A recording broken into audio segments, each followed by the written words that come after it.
Hello, hi everyone. So I am Hardik, and today I am back with a question which I was not able to answer for quite a few time. Now the question is, why situationship is Gen Z's answer? Why Gen Z chose situationship over relationship? And this is a question that has, what do I say, that has uh, परेशान करना, that has bothered me for a long time कि भाई एक generation में ऐसा क्या हो गया, पिछली जनरेशन में सिचुएशनशिप ऐसा कुछ नहीं था और इस जनरेशन में सभी सिचुएशनशिप में लगे हुए हैं. लाइक ऐसा क्या हो गया, एक जनरेशन में ऐसा क्या शिफ्ट आया. I have written this article and publish this on Medium as well. You can go and check out my Medium. अगर लिंक होगा तो I will paste the link if possible, but if not you can find out Harkar on LinkedIn, sorry, on Medium. Okay, so let's start with the article. What I will be doing is I will be reading the article, and in this article I will be trying to answer. I will try to walk you through my thought process and then see what has changed and how has it affected us. Okay, तो लग रहा है पीछे YouTube पे add आ गया है, but that's okay. Now, so let's start. Why Gen Z chose relationships? Sorry, why Gen Z chose situationships over relationships? The emergence of situationships. So I'll start by a story, and by the help of this story, we'll try to understand. So there are two persons, a girl and her grandmother. We'll try to compare their lives to understand what happened in the generations, how did the circumstances change, and what are the effects, and then let's see if we can draw out any conclusions from that. Her grandmother met her grandfather twice before the wedding and stayed married for 51 years. And now that girl, she is 11 months in and can't ask what they are. One of them had more information. Between the grandmother and the girl, one of them had more information, and it is not who you think. Stay tuned. At 1:40 in the morning, a friend of mine types 4 words into her phone. So what are we? She looks at them for a while, then she deletes them, letter by letter, as if she was sending them slowly. Basically, deleting them that might undo what she was wanting. This is the fourth time this happened this month. I know the count because she told me, laughing. The way people laugh about things that are quietly eating them. 11 months now. They have a shared playlist that both of them add to. They have matching sleep schedules and a running joke about biryani place and a photo from someone else's wedding where they look cute like couple. There's no other for it. Married. What they don't have is a noun. Is a noun they don't have. She is not his girlfriend. She is not his girlfriend. He is not her boyfriend. They are just seeing each other. Which, if you listen to it properly, is just a sentence describing two people looking, but it is more than that. Her grandmother met her grandfather twice, exactly twice before wedding. Tea was served. She remembers being more nervous about Trey than the man. They were married for 51 years until he died, and she still refers to him in the present tense. Two meetings, 51 years. 11 months, no now. This is the reality, even if we want to deny it. For a long time, I assumed this meant something was wrong with my generation. I assumed that something was broken in my generation or something was wrong with us. It took me much longer to ask the better question. What did her grandmother have that the girl doesn't have? This changes the entire perspective. What did her grandmother have? What more information did she have that the girl doesn't have? Now let's try to answer that. The available answers, I will read you the available answers that are there. The available answers given by the generation of grandmother are parents, and the available answers given by our generation as well. And then we'll see which one of them is right. The available answers you already heard because they are everywhere. Her parents' generation says commitment phobia, hookup culture, too many options, no values, nobody wants to adjust anymore. My generation answers back. And what do we say? We are intentional. We are taking our time. We watched your marriages fail from inside, and we don't want something like that. And we are not afraid of commitment. We are afraid of your version of the marriage. One thing is common with these answers that these both flatters the person giving them, which is usually a sign that none of them is right. Okay, let's move ahead. And neither survives one simple observation, both answers, and neither survives one simple observation. When a single person can't commit, that might be a character, but millions of people across whole planet, across entire generation, across different languages, different everything, but one thing is common, no one of them can commit. Why?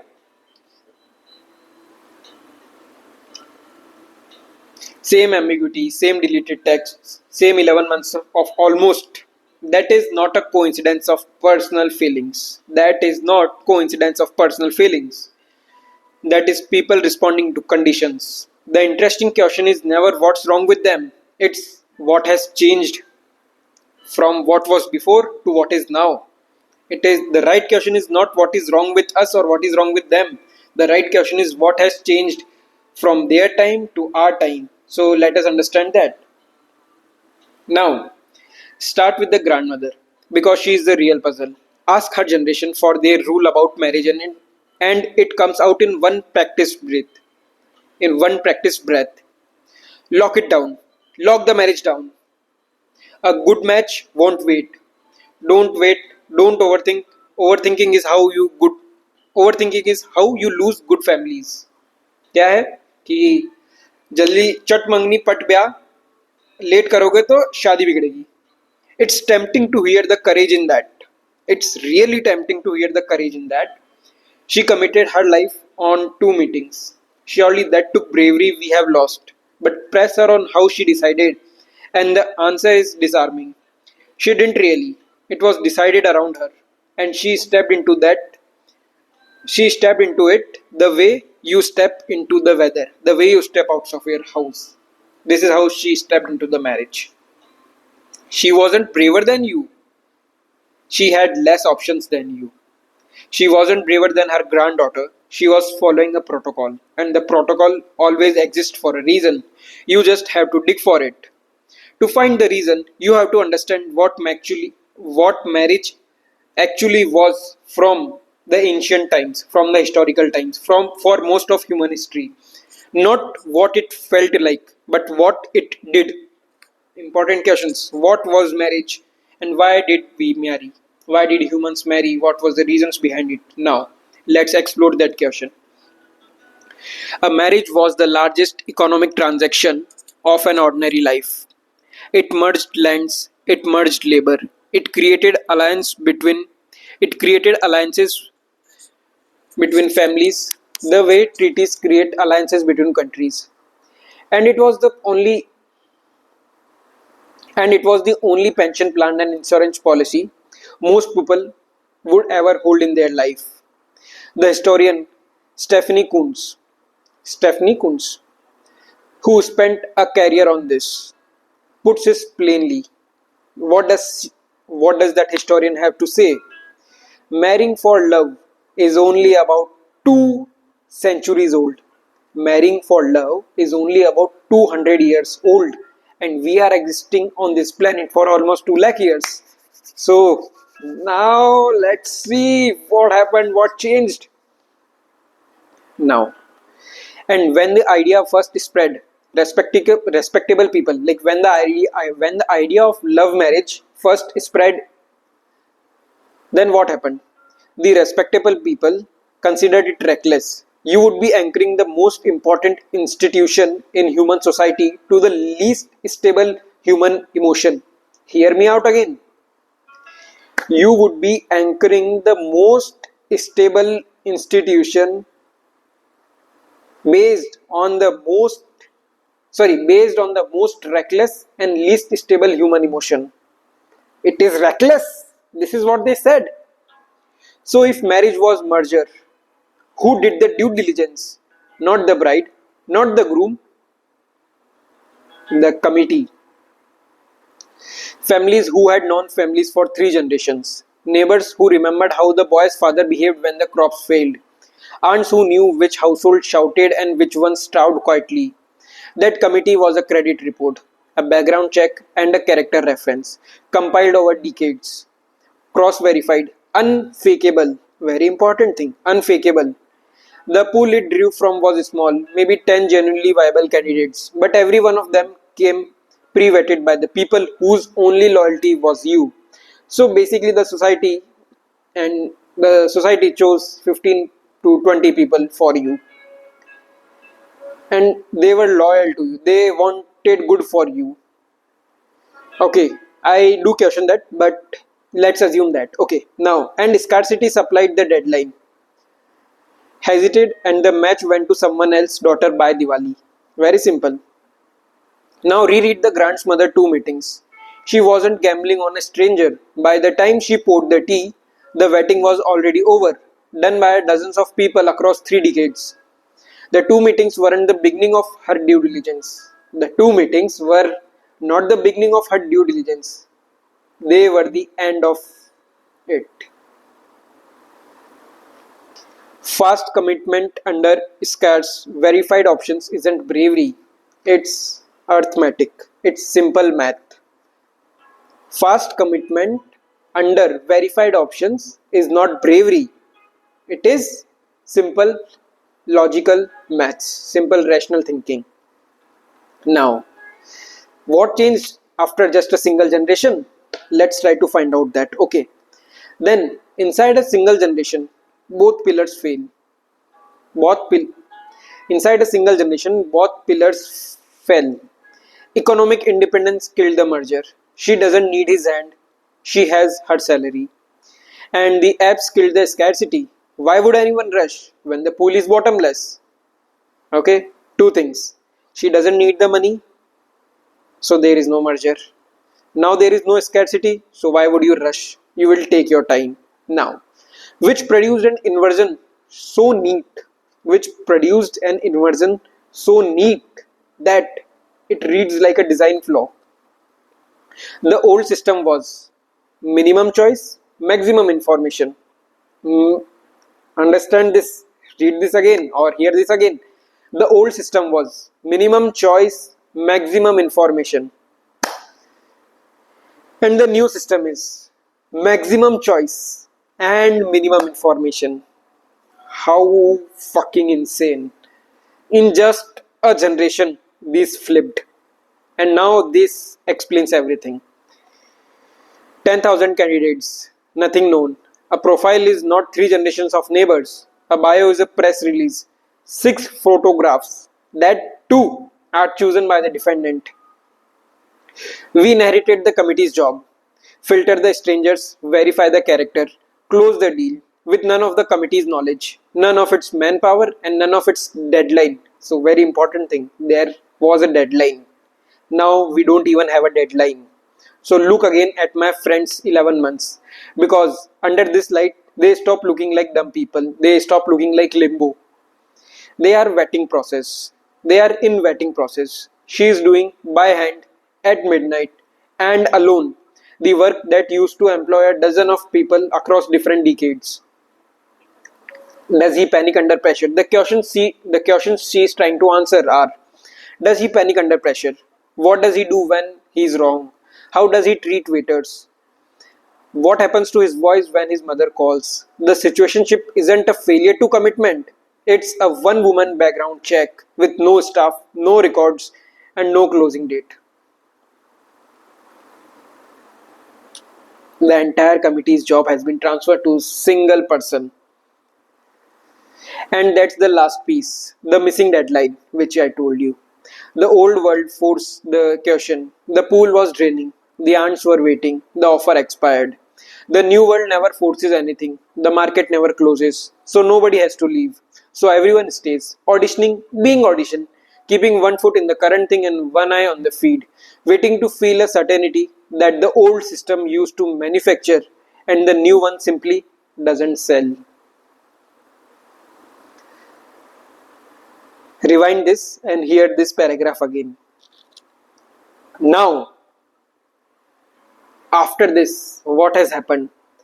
Nothing makes you choose. Nothing forces you to choose. So you don't. But she still types that text. That's the detail I can't get past. If the ambiguity is rational, and it is, every incentive point to it, why does it hurt? Whatever we talked about the situationship, we said that it is the very logical decision that is happening. It is a logical situation that is happening. But why still does she feel guilty about it? यार क्यों लग रहा है उसको बुरा? मुझे भी लगता है. क्यों क्यों बुरा क्यों लग रहा है? The important question is बुरा क्यों लग रहा है? Why does a generation with infinite romantic options binge television about arranged marriages, courtships, where the entire plot is two people being forced to decide? Why?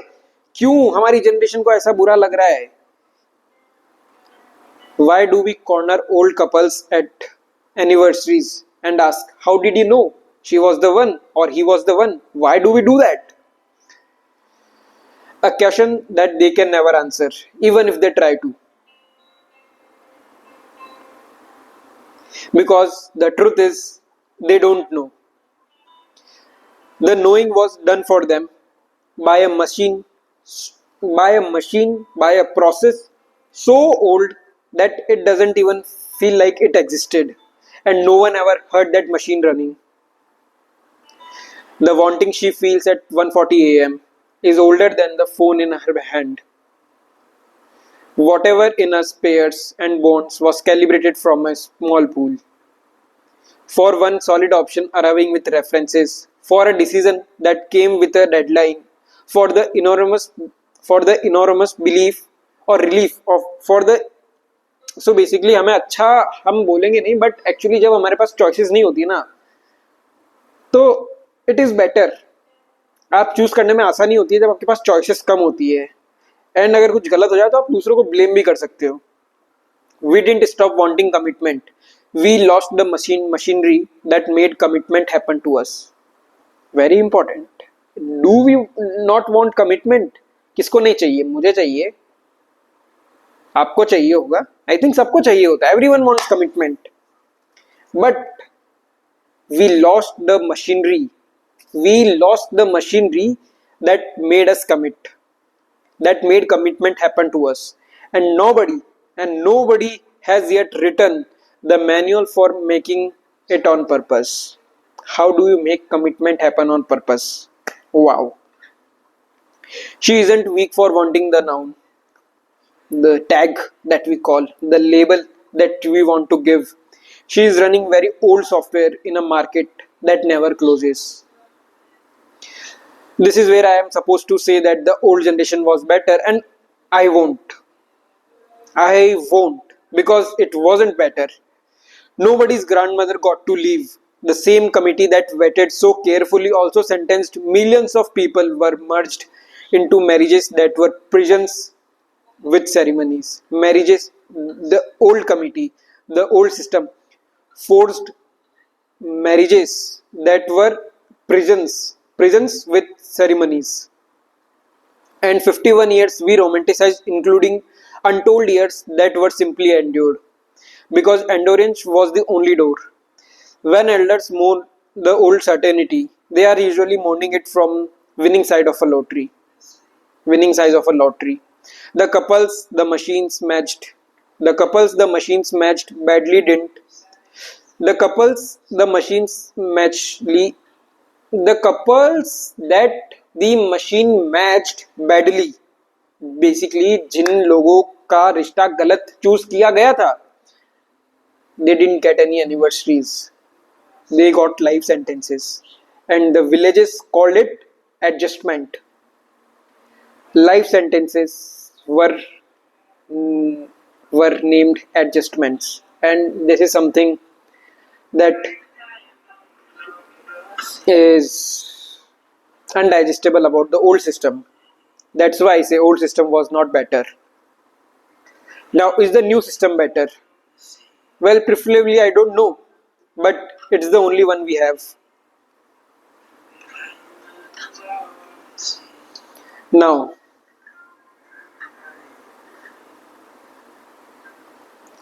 let's see what do we have here. Anyone telling you to go back is asking you to return a freedom that generations of people died without once tasting. Anyone anyone telling you to go back to the old system is asking you to return the freedom that it took us generations to achieve. And there are people who died without even tasting or without even seeing it. But the freedom had a cost. It came with a receipt. Now let's see what is the receipt. And my generation is the first to read the whole thing. Perpetual auditioning. कभी ना खत्म होने वाली auditioning. Because the market never closes for anyone else either, including the person across the table. Love as a store, you are afraid to exit. In the case, better options was one aisle over, and the biggest decision of a human life. The one that used to employ a committee for 30 years, handed to one tired person at midnight, holding history's largest pool and history's least amount of information. So here is the honest fork, and I leave it open because it is open. A committee with every exit unlocked, chosen fresh against 10,000 alternatives, is either the weakest bond human beings have ever made, or the first real one. Because if someone chooses to stay with you now, you know that they are doing it by their choice, and that is the most important part. That's why I call it the first real one. Her grandmother's staying proven her grandmother's staying in the marriage proved nothing. She couldn't leave.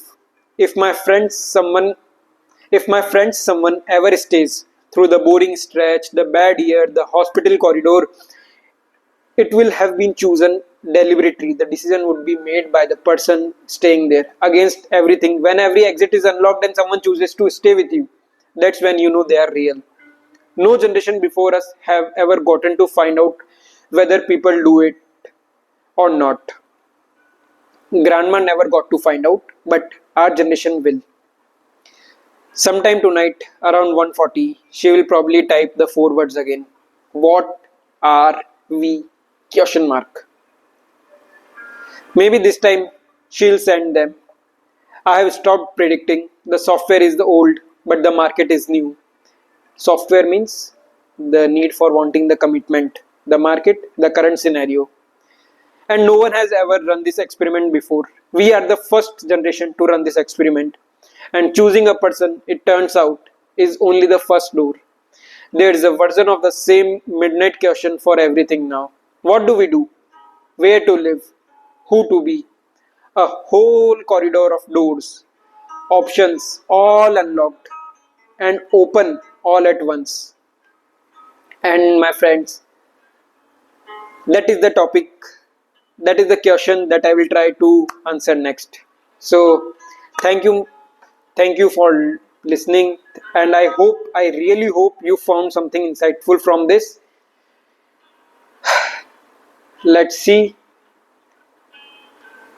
what happens next. We are the first generation, we are the experiments, we are the experiments running another experiments.